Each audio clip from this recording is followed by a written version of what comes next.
Let us pray.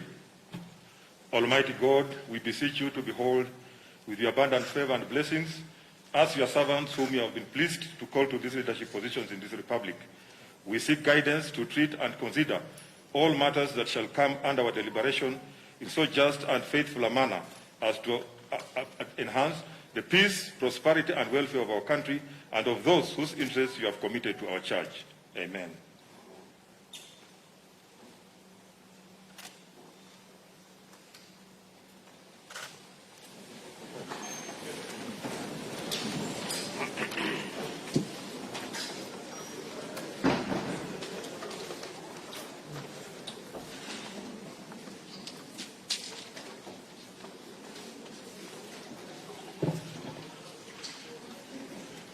Your Excellency, Honorable Uhuru Kenyatta, President of the Republic of Kenya and Commander-in-Chief of the Kenya Defense Forces, the Right Honorable Speaker of the National Assembly, Honorable Justin Muturi, Honorable Members of Parliament, Article 1321B of the Constitution of Kenya requires the President to address a special sitting of the Parliament of Kenya once every year and at any other time. Further, Article 1321C requires the President to, among others, once every year, report in address to the nation all the measures taken and the progress achieved in the realization of national values set out in Article 10 of the Constitution. In addition, Article 247 of the Constitution requires the President, in his capacity as the Chairperson of the National Security, NSC, to report to Parliament annually on the state of the security of the Republic. In this regard, pursuant to Article 1321B and C, 1 and 2 of the Constitution and Senate Standing Orders number 22.1 and 2, upon request by the Presidency, vide letter reference number SH/15 dated 23rd October 2020, I gave notice of today's special sitting to the Honorable Senators by Gazette Notice number 8976, which was published in the Kenya Gazette on Friday, 6 November 2020. Accordingly, Honorable members, this special sitting is properly convened. I thank you.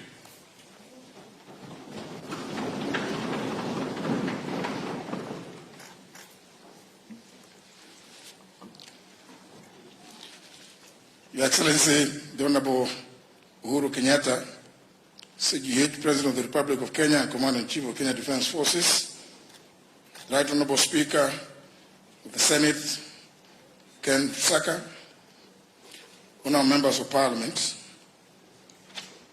Article 132, Clause 1, Paragraph B of the Constitution of Kenya requires the President to address a special sitting of Parliament once every year and at any other time. Further, Article 132, Clause 1, Paragraph C requires the President to once every year report in and address the nation on measures taken and progress achieved in the realization of our national values. Additionally, the same article provides that the President shall submit a report for debate to the National Assembly on the progress made in fulfilling international obligations of the Republic.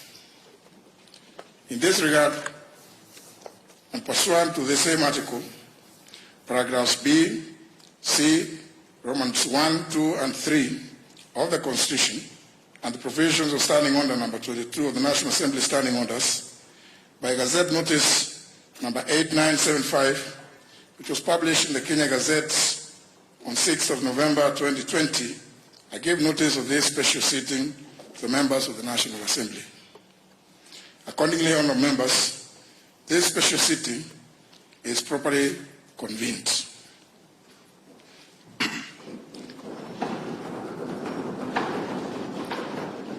Your Excellency, allow me, in the usual parliamentary practice, to recognize some key invited guests with us here today. Seated at the Speaker's row, I wish to recognize the Honorable Deputy President of the Republic of Kenya, His Excellency Dr. William Ruto, the former Prime Minister of the Republic of Kenya and the African Union's High Representative for Infrastructure Development in Africa, the Right Honorable Raila Amolo Odinga, former Vice President of the Republic of Kenya, the Honorable Stephen Kalonzo Musyoka, and the Honorable Musalia Mudavadi. May I also accord special recognition to the following other distinguished guests seated at the Speaker's Gallery, being the Honorable Wycliffe Oparanya, EGH, the Governor of Kakamega County, and also the Chairperson of the Council of Governors, and the Honorable Mike Sonko, the Governor of Nairobi. They are all welcome to Parliament today. Your Excellency, I take notes and I'm grateful for your acceptance to preside over the launch of the Kiswahili version of the National Assembly Standing Orders after today's address. This is going to be the second major milestone towards the use of Kiswahili in parliamentary proceedings after the first one in 1974, which was undertaken following a directive to Parliament by the founding father, His Excellency Jomo Kenyatta. Towards this end, I'm grateful that our public universities partnered with us in making the translation of the English version of our standing orders into Kiswahili. Of particular mention in this regard, Your Excellency, is the University of Nairobi, represented here today by the Vice Chancellor, Professor Stephen Hitahi Kiama,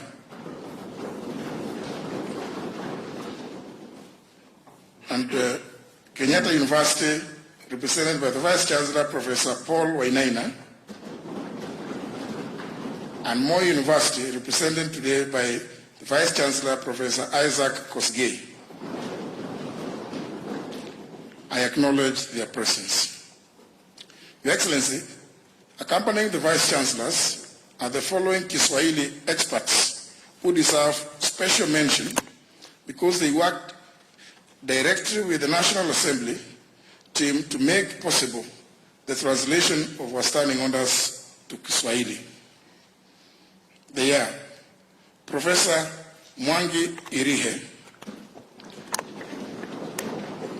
Professor Kitula Kingei, Professor Sierra Momanyi, Dr. Robert Oduori, Dr. Miriam Osore, Dr. James Michira, Mr. Vincent Magugu, and Mr. Nuhu Bakari. I salute them all. In the same breath, Your Excellency, I also wish to thank members of staff who painstakingly worked with the experts to deliver the Kiswahili standing orders. A special mention goes to the Clerk of the National Assembly, Mr. Michael Sialai, and Mrs. Samuel Jeroge and Kipkemboe Arab Kirui, the Director and Deputy Director of the Directorate of Legislative and Procedural Services, respectively. Honored members, I invited guests, ladies and gentlemen, it is now my singular honor and privilege to invite His Excellency the President of the Republic of Kenya and Commander-in-Chief of the Kenya Defense Forces to address this special sitting. Asanteni sana.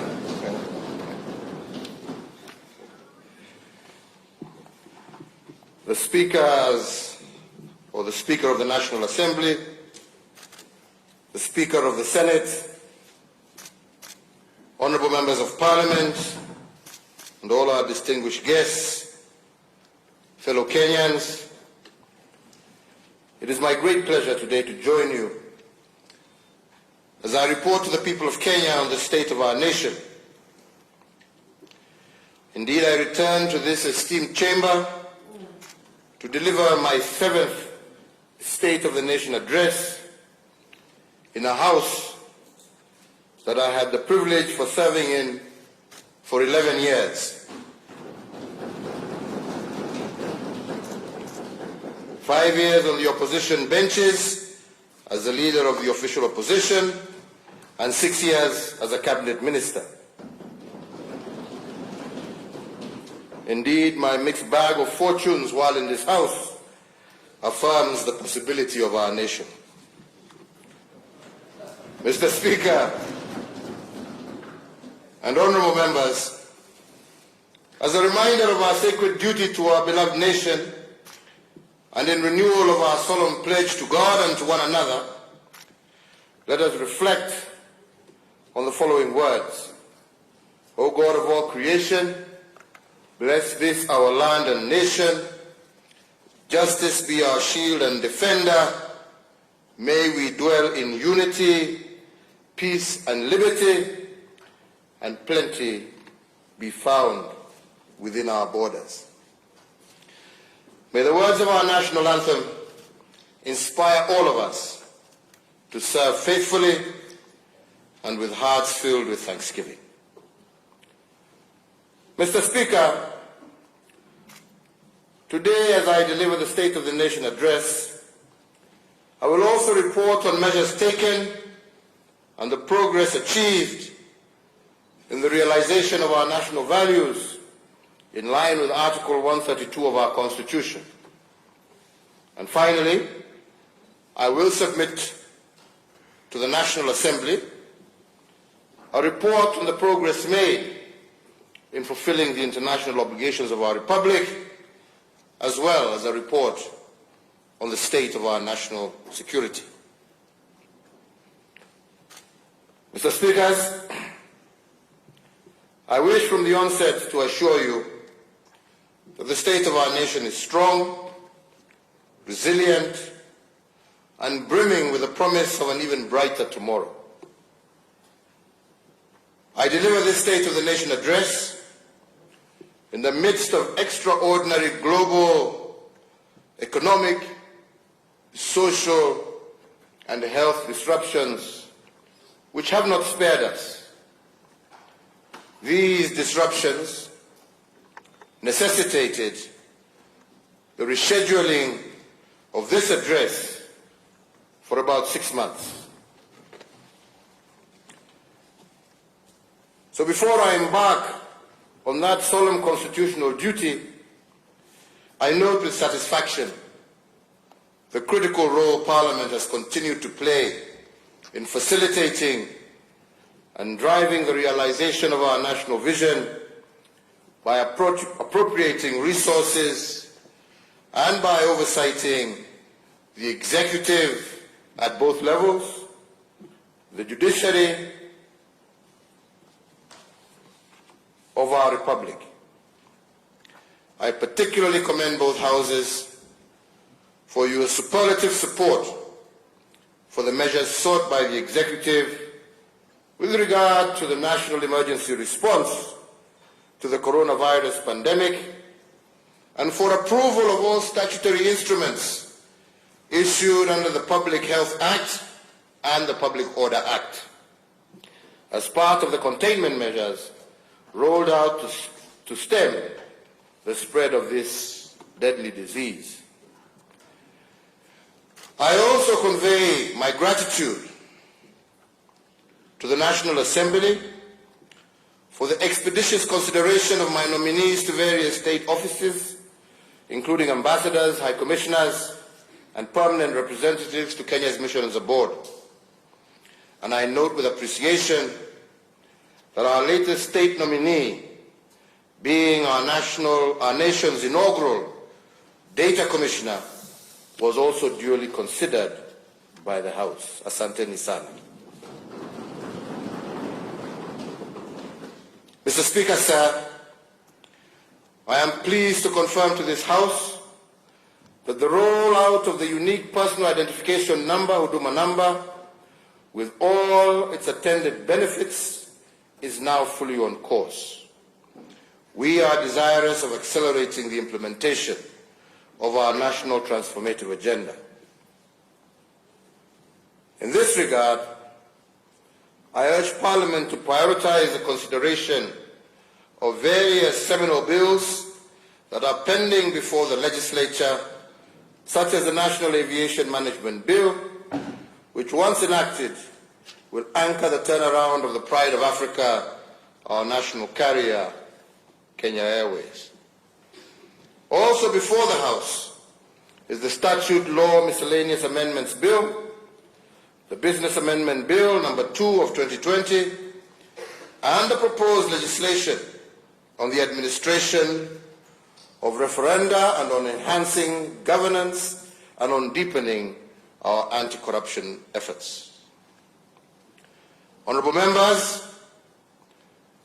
as we ushered the third decade of the 21st century, we as a country were invaded by locusts threatening to disseminate our food baskets and the livelihood of millions of our farmers. In the far east part of the globe, a new disease, COVID-19, was emerging, devastating millions of people. The World Health Organization declared the COVID-19 outbreak a public health emergency of international concern on the 30th of January 2020, and further went on to declare it a pandemic on the 11th of March 2020. The COVID-19 pandemic has led to an unprecedented loss of life, global economic slowdown, the postponement of major cultural, religious, political, and sporting events, including the 2020 Olympic Games. It also led to the shutting down of borders and airspaces, the closure of institutions of learning, disruption of production and supply chains, a massive strain on health systems in every nation on earth, and tremendous pressure on individuals, families, communities, and entire nations. On the 28th of February 2020, through Executive Order number 2 of 2020, I established a framework to upscale and coordinate Kenya's preparedness and response to the coronavirus threat. Kenya's first case of COVID-19 was confirmed on the 13th of March 2020. In the days and weeks that followed, my government put in place a series of public health measures to stem the spread of COVID-19. These included Kenya's first ever nationwide curfew since independence, the restriction of movement into and out of most affected counties, the shutdown of learning institutions, a ban on public and social gatherings, restriction on the number of passengers in public service vehicles, among other containment measures. Our health institutions also ramped up their preparedness by training their staff on management of the disease, by creating isolation areas, and by procuring the deployment and deploying the relevant equipment and medication. Despite these commendable efforts, as of this morning, Thursday the 12th of November 2020, we have reported a total of 66,723 confirmed cases of COVID-19 in our country, and sadly, also a total of 1,203 deaths since this tragedy fell upon us, out of which we can say that 23 persons succumbed to the disease over the last 24 hours. Our hearts go out to the families who have lost loved ones to coronavirus. Our thoughts and prayers are with those who are undergoing isolation or treatment with respect to this disease, and we wish them a quick recovery, a quick and complete recovery. Honourable Speakers, Honourable Members, I would like at this juncture to request all of you to rise on your feet and join me in observing a minute of silence in honour of the memory of 1,289 Kenyans who have succumbed to this deadly disease.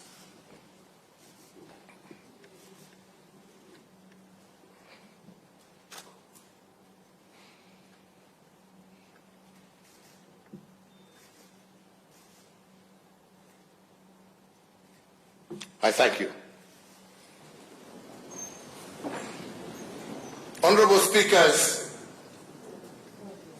it is my plea to this House and to all Kenyans that we must not succumb to COVID fatigue. We must not backtrack from our vigilant fight against this pandemic. And on our part, as leaders, our stamina for discipline must not diminish. If the people fall short of giving their best at this time, we, the leaders, have no option but to give our all. As I said recently, we must know the way, go the way, but also show the way. Mr. Speaker, we also once again honor and commend all our frontline health workers across the country, and we shall forever be grateful for their service under tremendous strain and challenging conditions. We also recognize and honor all other first responders, frontline staff, and essential workers who have selflessly gone above and beyond the call of duty and ensured that the Kenya flame continued to burn bright. The COVID-19 pandemic began against the backdrop of a steady economic growth rate of 5.4% in 2019. Our focus in implementing the Kenya Vision 2030 and its medium-term plan, dubbed the Big Four Agenda, has been bearing fruit. As a result, most of the major economic sectors evidenced impressive growth last year, including manufacturing, agriculture, tourism, and financial services. However, when it became apparent that the COVID-19 pandemic threatened to erode the significant economic gains we had made in 2019 and preceding years, on the 25th of March 2020, I did announce state interventions to cushion Kenyans against adverse economic effects of COVID-19 pandemic that warranted the national exchequer to forego taxes amounting to Kenya shillings 176 billion. These tax measures included the temporary suspension of the listing with the credit reference bureaus of any person, micro, small and medium enterprise, and corporate entities whose loan accounts had fallen overdue or was in arrears. 2, the immediate reduction of VAT from 16% to 14%. 3, 100% tax relief for all persons earning up to Kenya shillings 24,000. 4, reduction of pay as you earn from 30% to 25%. 5, reduction of corporation tax from 30% to 25%. Indeed, number 6, we did also instruct that all ministries were to pay approximately Kenya shillings 13 billion of verified pending bills so as to improve liquidity in the economy and ensure that businesses remained afloat by enhancing their cash flows, with the private sector also being encouraged to clear all outstanding payments owed within themselves. The Kenya Revenue Authority was directed to expedite the payment of all verified VAT refunds claims amounting to Kenya shillings 10 billion within 3 weeks, or in the alternative, allow the offsetting of withholding VAT in order to improve cash flows for businesses. Number 8, that Kenya shillings 6 billion from the Universal Health Coverage Kitty was to be immediately appropriated strictly towards supporting counties and the recruitment of additional health workers to support in the management of the spread of COVID-19. Number 9, the lowering of the central bank rate from 8.25% to 7.25%, so as to prompt commercial banks to lower interest rates applicable to their borrowers and thereby availing much-needed affordable credit to micro, small, and medium enterprises across the country. Number 10, the lowering of the cash reserve ratio from 5.25% to 4.25%, so as to provide additional liquidity of Kenya shillings 35 billion to commercial banks in order to directly support borrowers that were distressed as a result of the economic effects of the COVID-19 pandemic. And number 11, that the Central Bank of Kenya was to provide flexibility to banks with regard to the requirements applicable to loan classification and provision of loans that were performing as of the 2nd of March 2020. In addition, my administration, with the support of Parliament, further initiated an 8-point economic stimulus program amounting to some 56.6 billion Kenya shillings. The major objective of the program was to return the economy to the growth trajectory it was on pre-corona by increasing demand for local goods and services, cushioning vulnerable Kenyans, securing household food security for the poor, and creating employment and incomes. More importantly, the program sought to enhance liquidity in support of the business sector, particularly micro and small enterprises. Accordingly, we set aside a further Kenya shillings 5 billion for the operationalization of the credit guarantee scheme. The recovery program also targets to revamp a broad spectrum of economic sectors by hiring 5,000 health workers and 11,000 interns, even as it supports our teachers as they continue to enhance the delivery of knowledge to our children. It further seeks to create 100,000 job opportunities for the youth, besides implementing a subsidized farm input scheme for vulnerable households, and parts of the resource allocated will be utilized on the ongoing fabrication of 250,000 school desks crafted by local artisans. Mr. Speakers, despite the very difficult times that we have faced as a nation, our people have remained resilient. In the face of tremendous economic challenges and the health crisis we are facing, the majority of us have truly been our brother's keeper.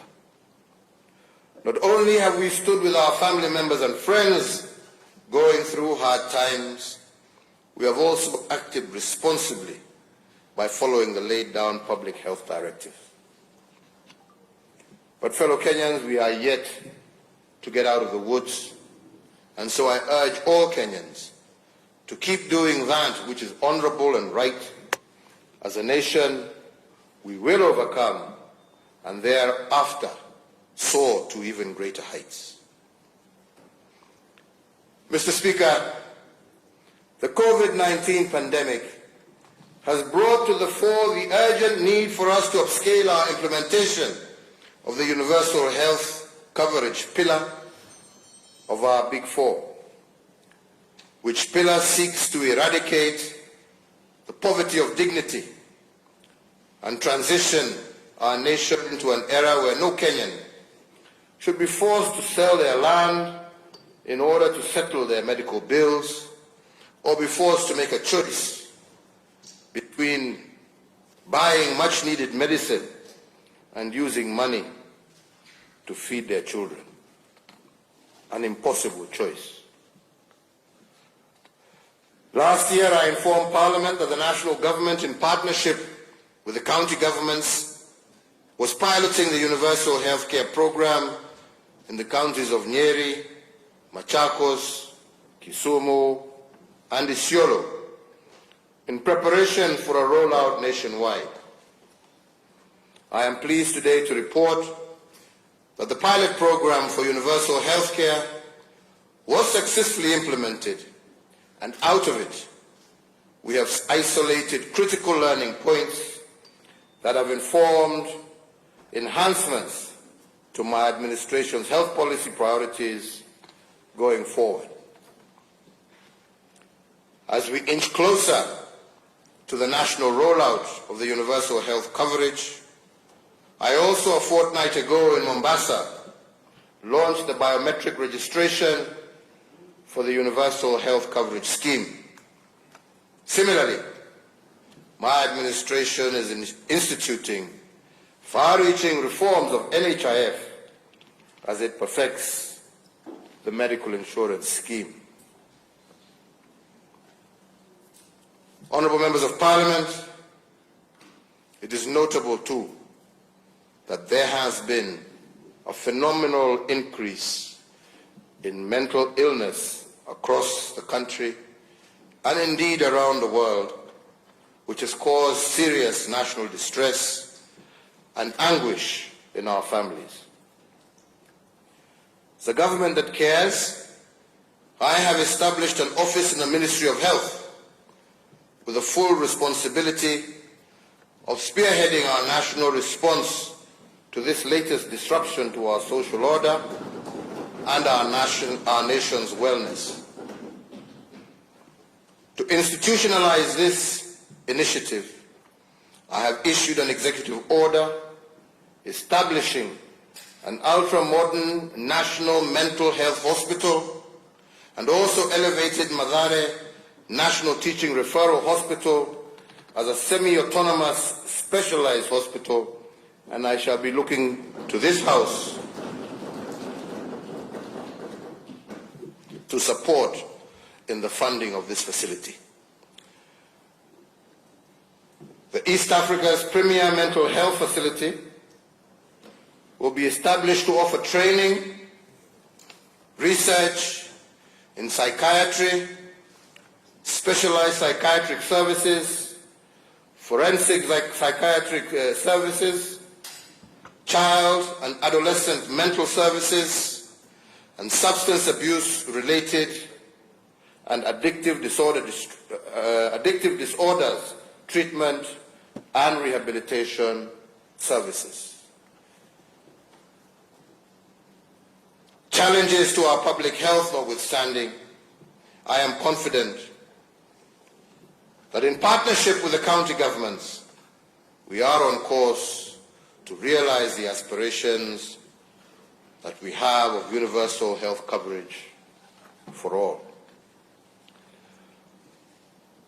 Honourable members, a nation's future is its children.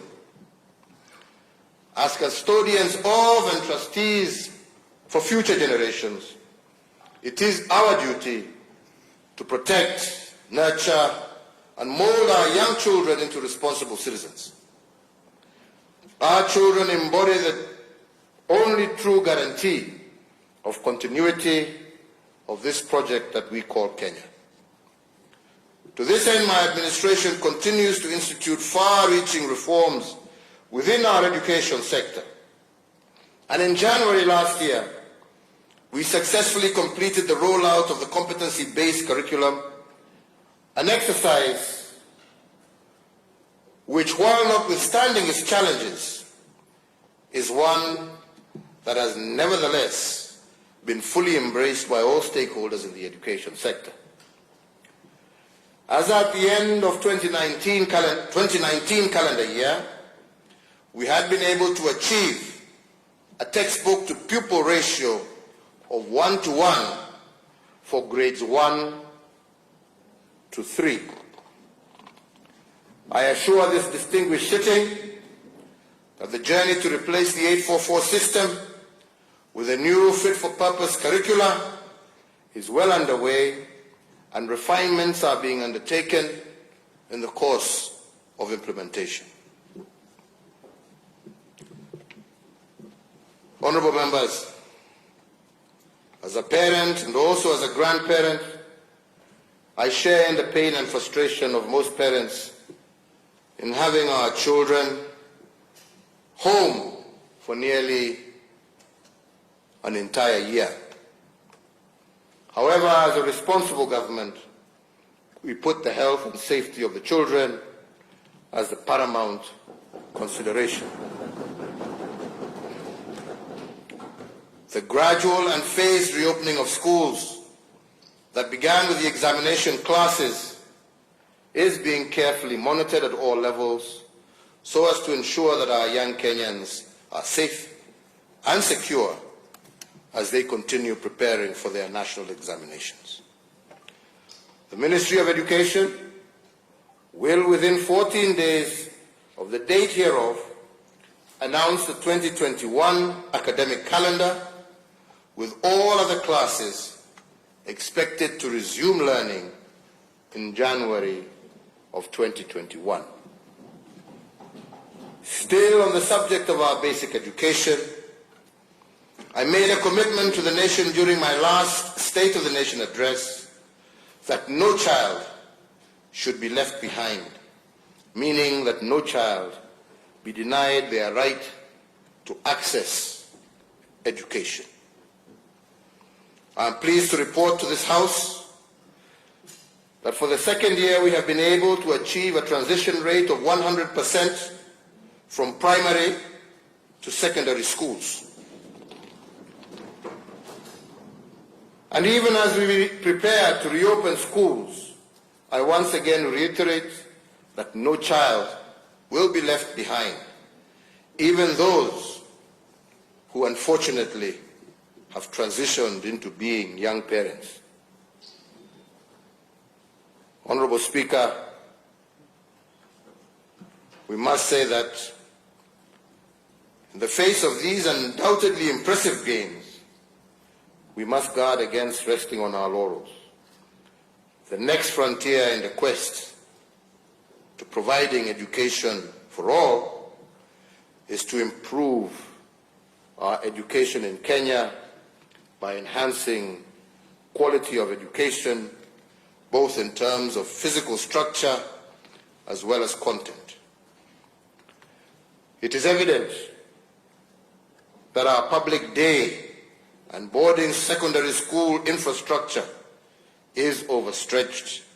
As a result, our students are suffering congestion in both classes and dormitories. These challenges, however real, must not stop us from pursuing what we know to be the right thing for our children. Rather, they should act as motivation for us to work even harder. Through a combination of interventions, both policy and financial, involving the Ministry of Education, county governments, and members of the National Assembly, through the National Government Constituency Development Fund, we shall have the necessary resources to address the infrastructure gap to our education sector conclusively within the next 24 months. In this regard, I therefore appeal to members of the National Assembly that the use of funds under your oversight should be used primarily to respond to the immediate and short-term needs of our learners. Currently, there is an urgent need for construction and equipping of more dormitories, classes, and other amenities to further facilitate ease of learning for our children. Indeed, conscious of the fact that significant financial resources will be deployed towards the construction of at least 12,500 new classrooms and related school facilities. And in that regard, the Ministry of Education and the Ministry of Transport, Infrastructure, Housing and Urban Development have been instructed that by the 1st of December 2020 to issue a new set of building guidelines for school infrastructure that allows the use of appropriate and cost-effective building technologies suited to the varied geographies of our nation. The intervention of these guidelines will achieve transparent and standardized bills of quantity that will guarantee value for taxpayer money. For every shilling that we put into school infrastructure, we must seek to obtain more classes built to acceptable standards.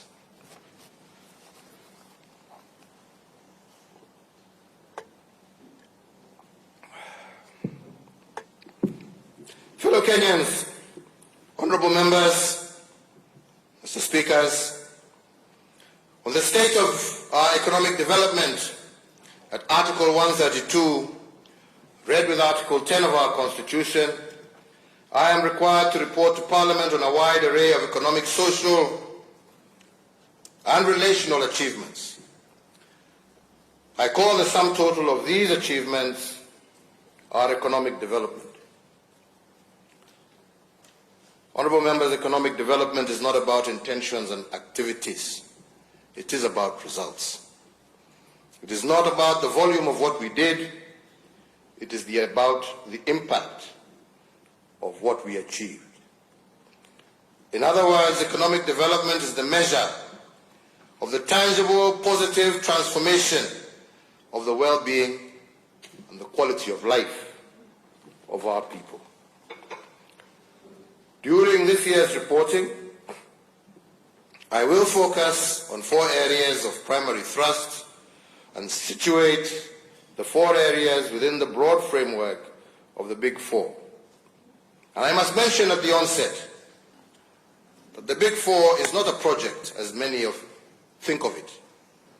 The Big Four is an economic development strategy or framework which I have used to organize government delivery and to answer the question why in terms of the selection of the priority areas that we are working on. The philosophy of the Big Four is anchored in 4 intentions which we have pursued relentlessly this year despite the problem of COVID-19. The first one is liberating our urban poor from the poverty of dignity caused by poor housing and inadequate services.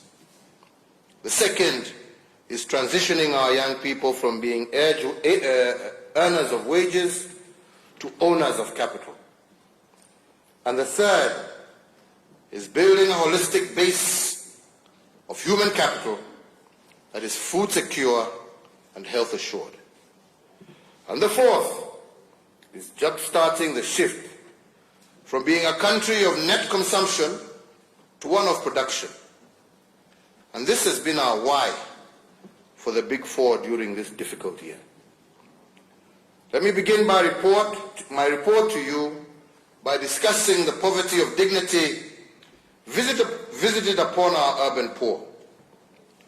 Indeed, it is a shame that almost 60 years after independence, a majority of our urban dwellers live in a dignity-poor environment. Their sanitary conditions are inhumane, their habitations are deplorable, and our intention is to reverse this.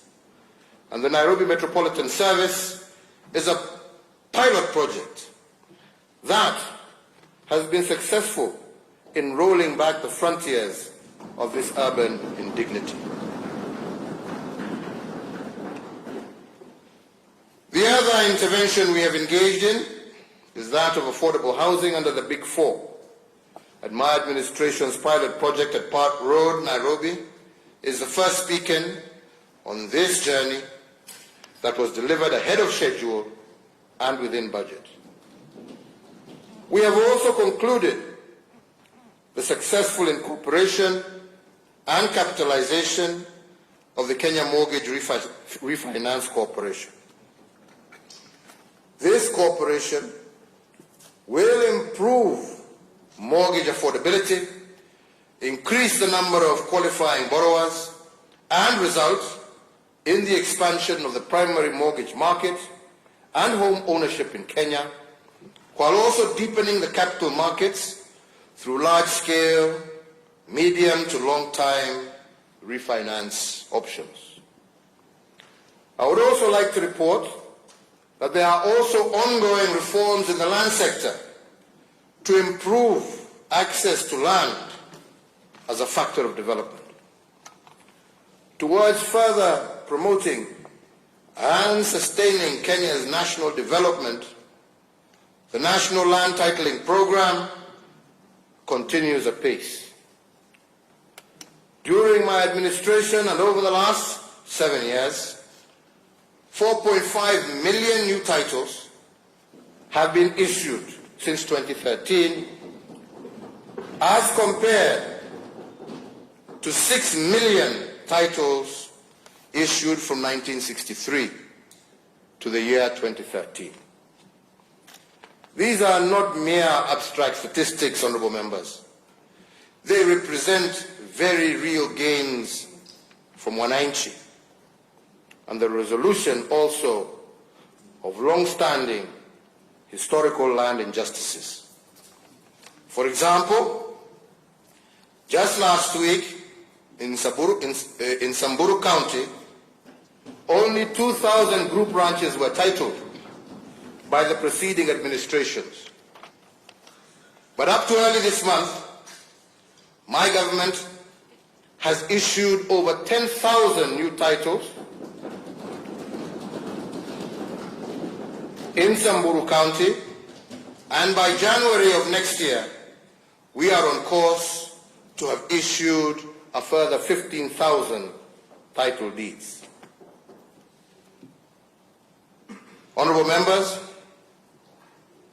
just over a month ago, I also issued a further 2,000 titles here in Embakasi Ranching in Nairobi, whose combined value to the owners is approximately 6 billion Kenya shillings in the hands of our people today. So, honorable members, to restore fully the sanctity of title, we are also digitizing all the land records across the Republic. This national endeavor is anchored under the National Land Information Management System, and the system is designed to enhance security of land records, improve accessibility, and also dramatically reduce the cost of land transactions. I call on all stakeholders, and in particular the Law Society of Kenya, to embrace and support this positive transformation that removes land information management in Kenya from its current 19th century system and standards to those that are more appropriate to the 21st century. Other reforms in this sector include the formulation of the Sectional Properties Bill to bring legal clarity to the ownership of sectional properties. The bill is in its final stages before introduction to this esteemed House. My prayer to you, honorable members, is that we may pass this bill that will allow millions of Kenyans access mortgage and credit for their apartments and smaller dwellings, and to create greater equity for all our people. Honorable members, let me underscore that eradicating the poverty of dignity is not just about securing tenure and dignified habitations. The poverty of youth dignity is also one of the areas that we have focused on. Youth pessimism and fatalism can also be turned to patriotism. If youth are liberated from the poverty of dignity, we have worked hard to give youth self-esteem and a sense of purpose. And we have done this because dignity comes from self-reliance and a sense of contributing to society. If the youth are given a sense of national importance, they will own the country and guard it jealously as active shareholders. Initiatives such as contracting youth artisans as suppliers to the Big Four projects is a visible example of this approach. The second intention under the Big Four during this report period has been about young people. My government's objective has been to shift our young people from being earners of wage to owners of capital. We have modeled this through engaging them in collective action. As we seek to grow our industries and create jobs in the manufacturing sector, we must of necessity have the manpower with requisite skills to match the needs of industry. Majority of the skills required are with respect to blue-collar jobs.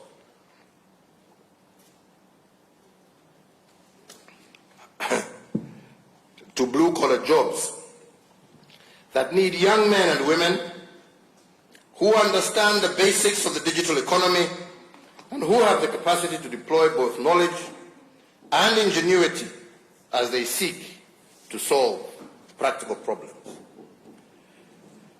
It has taken considerable effort on the part of my administration to educate both parents and young people that there is a viable education pathway for Form 4 leavers who do not achieve the necessary grades to pursue university programs. This pathway is anchored in the Technical and Vocational Training Program.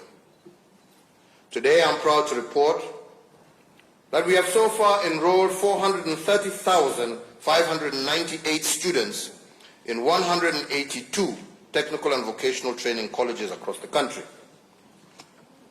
The curricula for these institutions has been developed in partnership with industry stakeholders in varied sectors of our economy, ranging from the automotive industry, oil and gas, maritime and shipping, to agro-processing.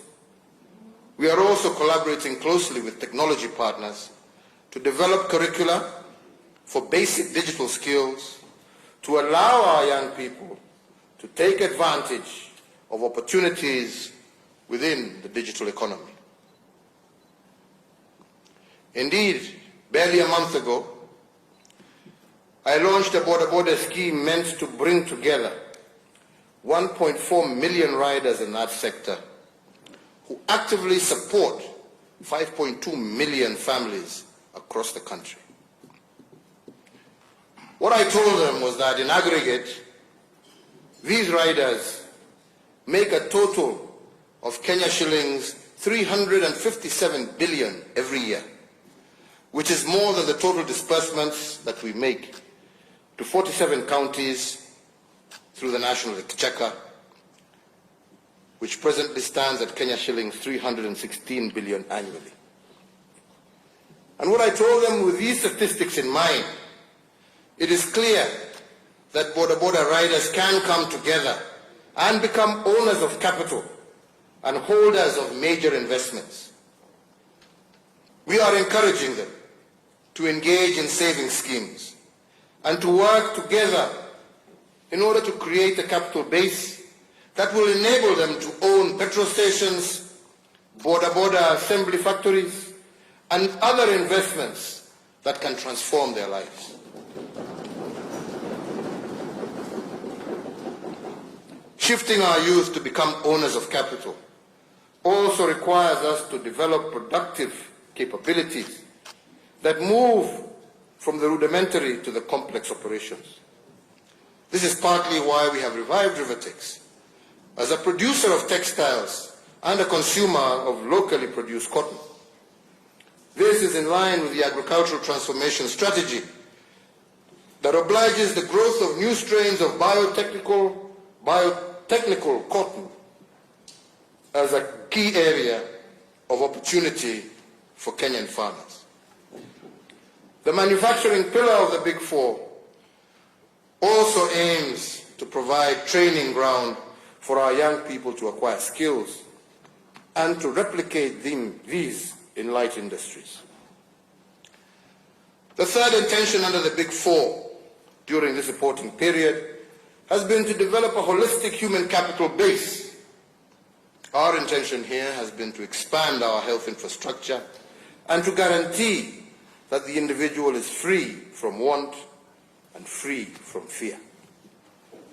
Similarly, and in support of the holistic individual, I would like to report that measures aimed at achieving food security are already in place. The implementation, for example, of the agricultural sector transformation and growth strategy is well underway, and we have also successfully reformed the agricultural input subsidy program. If we can achieve this intention of developing a holistic human capital base, then we will increase our national productivity and enhance our economic development. The fourth intention of the Big Four under this year's economic development program agenda is the commencement of the journey from being a country of net consumers to a country of net producers. And in order to make this shift, we must admit that we cannot experience any significant progress in manufacturing and agro-processing without the building of transport systems and making significant investments in energy. Honorable members, even as we mooted the Big Four intention, some of us recognized then, as we still recognize now, that the task of ending the indignity of not having decent shelter, the task of enhancing access to universal health coverage, the task of enabling all who are willing to live in dignity through sweat of their brow to thrive, and the task of ensuring food and nutrition security would not be completed in a single term of office. That being the case, we gave a solemn promise that by the end of 2022, we would have laid an unshakable foundation for the realization of this vision, which is a shared aspiration for millions of our Kenyans.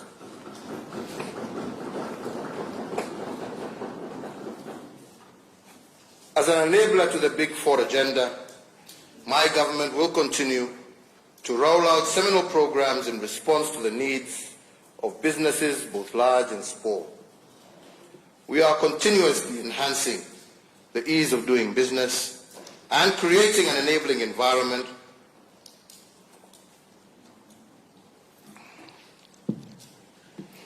for all our enterprises to thrive. Earlier this week, I commissioned a transit shed at the Kenya Railways, Nairobi, and dedicated it as a clearing point for cargo imported into the country by our small traders, saving them the agony and inconvenience of delayed clearing of their trade wares, as well as saving them considerable financial cost. The dividends of our sustained reforms and investments over the last few years continue to enhance our nation's competitiveness and ranking globally. We have recorded many milestones thus far, such as Kenya's 80 slot improvement since 2014, with our nation currently ranked at number 56 globally and ranked third in sub-Saharan Africa on the Ease of Doing Business Global Ranking Report. This from a low of 136th position globally in 2014. As an affirmation of our place of pride within the community of nations, Kenya now ranks number 1 globally in protecting minority investors and 4th globally in terms of getting credit. The number of companies registered daily has increased by 500% from 30 in 2014 to 200 in 2020, and a daily average of 300 during the COVID-19 period. On aggregate, 400,000 companies are annually now registered in Kenya. My government, watu wanafanya biashara tu huko, hata nyinyi. My government has heeded the cries for bold and decisive actions to reduce the unnecessary regulatory burden occasioned by the multiplicity of licenses at both the national and county levels. Our initial focus in Nairobi City County has seen the waiver of a single business permit to all new businesses registered in Nairobi for the first 2 years of their operations, effective March of this year. We have also waived the presumptive tax requirement for all new businesses. These 2 initiatives and others within our Ease of Doing program will now be aggressively rolled out nationwide as we endeavor to make it easier for both local and international investors to set up, operate, and expand their businesses. And our endeavor is to make Kenya the best country on the continent in doing business by the year 2022. And for this, I seek the support not just of this House, but also of our 47 county governments. As we continue to create an enabling environment for our enterprises to thrive, we are also enhancing connectivity in the country through ports, road and rail. In respect to key national trunk roads, the construction of the Nairobi Expressway project continues apace, and just last month, I witnessed the signing of Africa's largest public-private partnership funded project, the Nairobi-Mau Summit Expressway. These are milestones which will have significant impact on the economy by decongesting Nairobi's gateways on the part of the expressway project and by opening up the economies of increasing connectivity in Western, Rift Valley and Central Kenya on the part of the Nairobi-Mau Summit project. Honorable members, with regards to ports and bridges, the Lamu Port Berth 1 is now complete, and the focus has shifted to bringing it into full operation for transshipment cargo. My administration is also now in the final stages of installing the Likoni Floating Bridge, an 824-meter long bridge costing 1.9 billion that will be the first automated floating bridge in Kenya. The Likoni Floating Bridge will help to decongest ferry transport of the Likoni Channel in the context of the COVID-19 safety concerns and beyond by providing a safe pedestrian connectivity from Liwatoni on Mombasa Island to Ras Bofu on the Likoni mainline site. Further, the Kisumu Port rehabilitation works are ongoing, and the new port is now, as we speak, already processing fuel products to Uganda. Our On our railways 2 days ago, I commissioned the Nairobi commuter railway upgrades, which is set to dramatically change the public transport experience in Nairobi and across the metropolitan area. Additionally, we are undertaking rehabilitation of the meter gauge railway line along various routes. The Nairobi to Nyanyuki route is now back in service after decades of dormancy,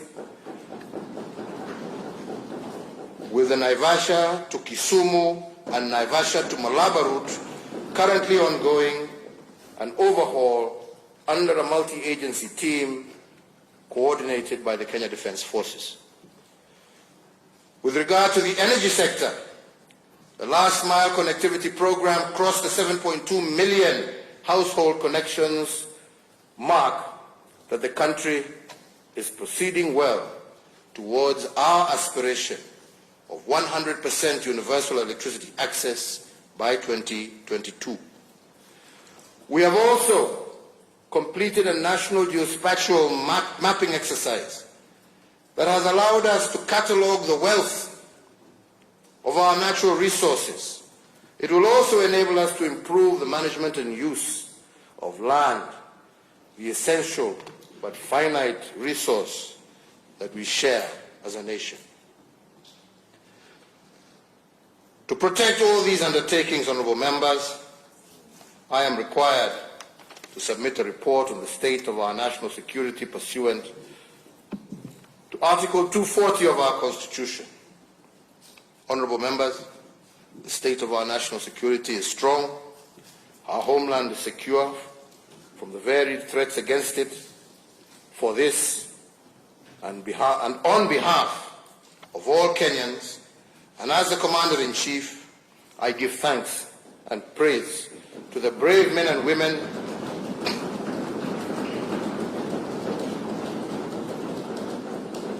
of our security services. They have continued to rout out terrorists, arrested and prosecuted many.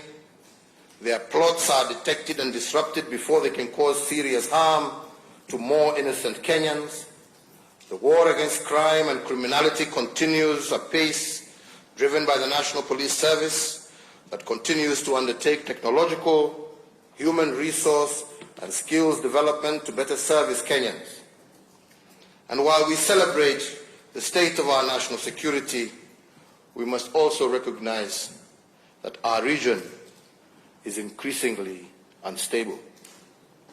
We are witnessing the escalating conflicts being caused by ethnicized and regionalized competition for political power. As has always been the case, we, as a country, are working hard to support peace and reconciliation processes where they are needed the most. We seek to export our peace and pragmatism to our region, knowing that success in our region will further secure our nation. Honourable members, we must always remember that the wages of bad politics is the people's suffering and ruin. Many neighbouring countries today need a handshake. They need a politics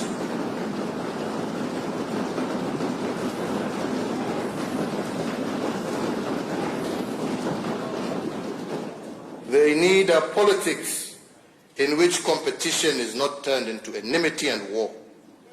They need political leaders focused on including the young and desperate, not inciting them to revolt against their country and their elders.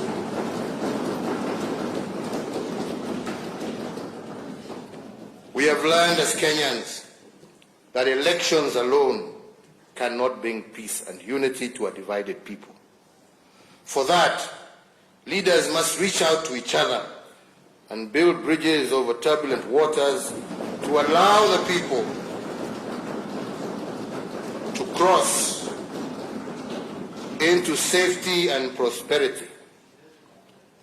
Our state of national security will remain strong as long as we practice inclusive and sober politics. I ask the members of this House, all leaders, and all Kenyans to deeply ponder their role in promoting the politics that assures our security, deters our enemies, and is focused on serving the people.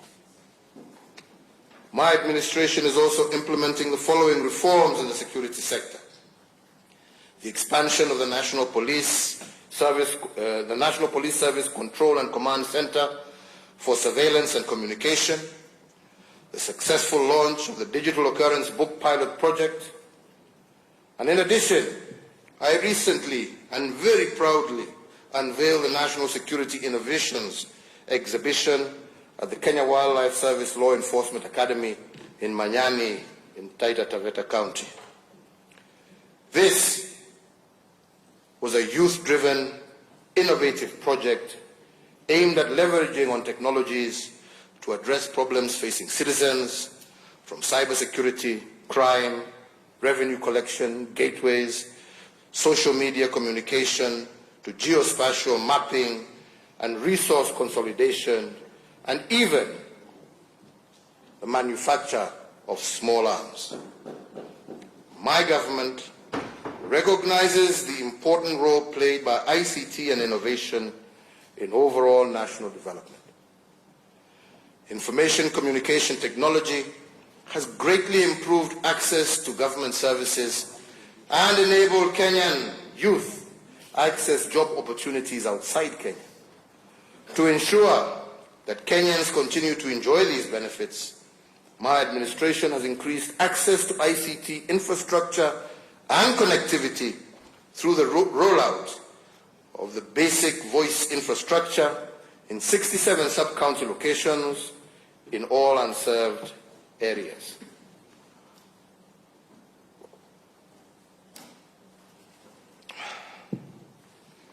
To improve access to information and e-government services, my administration has also established 135 constituency innovation hubs across the country. Honorable Speakers, as part of my functions as President, I am also requested to submit a report for debate in the National Assembly on the progress made in fulfilling the international obligations of the Republic. At the end of this address, I will indeed submit this report to this House.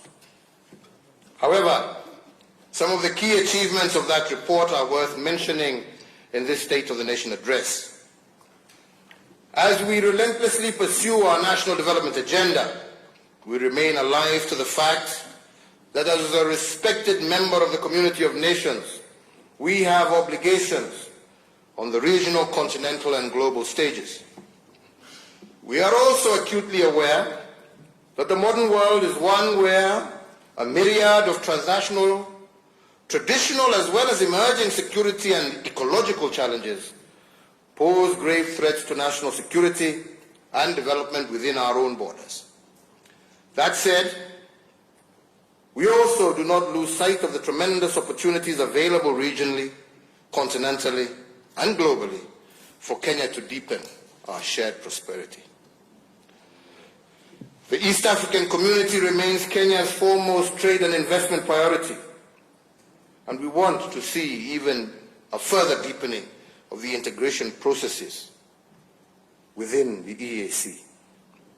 Our people will reap the benefits of shared prosperity, and I look forward to working closely with all our neighbors to increase our exports within the East African community. And I am happy to note that indeed, in 2019, our exports to the East African community jumped to a 6-year high. As we join the ranks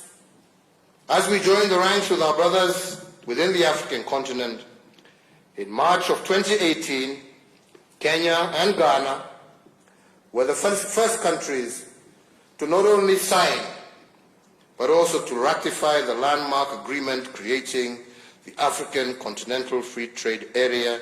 And once again, honorable members, I thank you for your support in making that happen.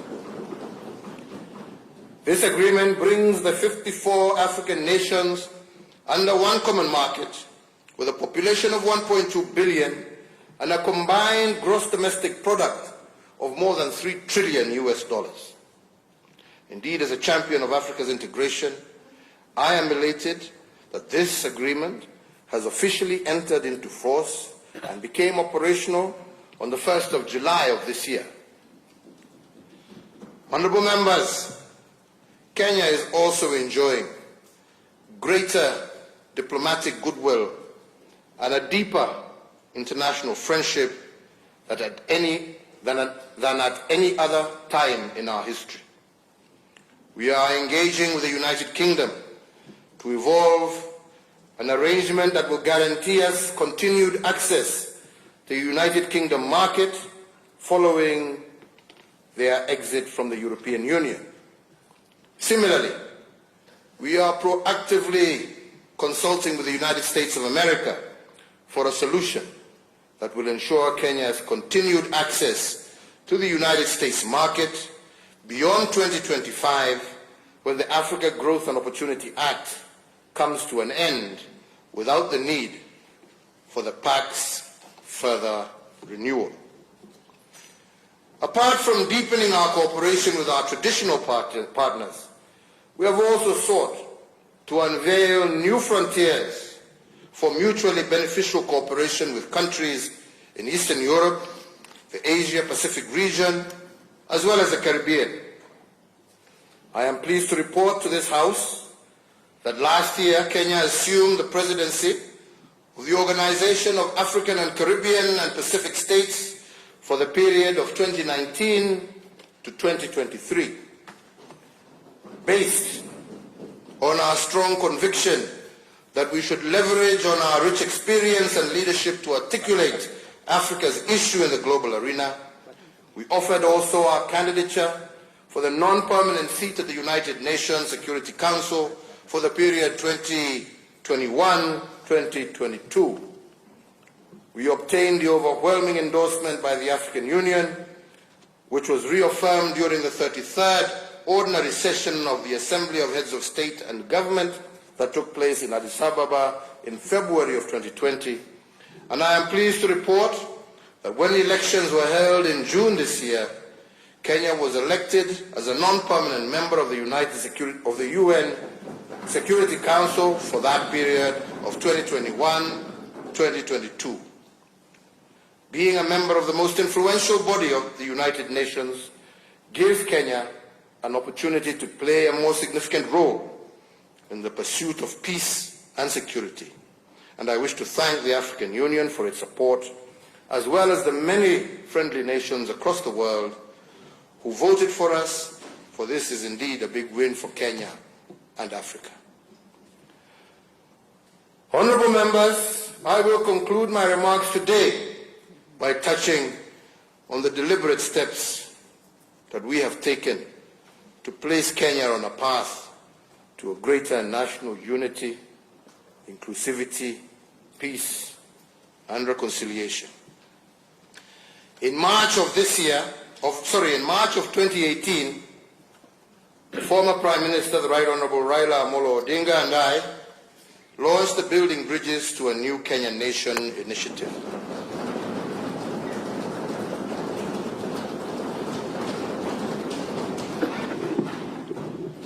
To support the same, in May of 2018, we established the Building Bridges to Unity Advisory Task Force, and this task force has now completed its work and submitted its report, a report which has elicited great public debate.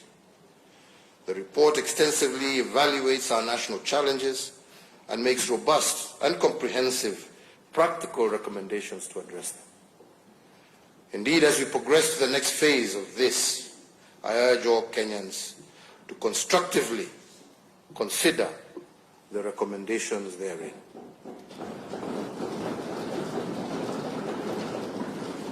More importantly, let us continue to address ourselves to these issues with a view to effecting far-reaching changes that will address the perennial challenges that we have faced as a nation. The challenges of negative ethnicity, inclusion, equitable development, and indeed our fight against corruption. Honorable speakers, honorable members, fellow Kenyans, like Moses in the Bible, who sat at the top of Mount Nebo and saw the future that the people of Israel were about to cross into the promised land, I too have seen our future. This is what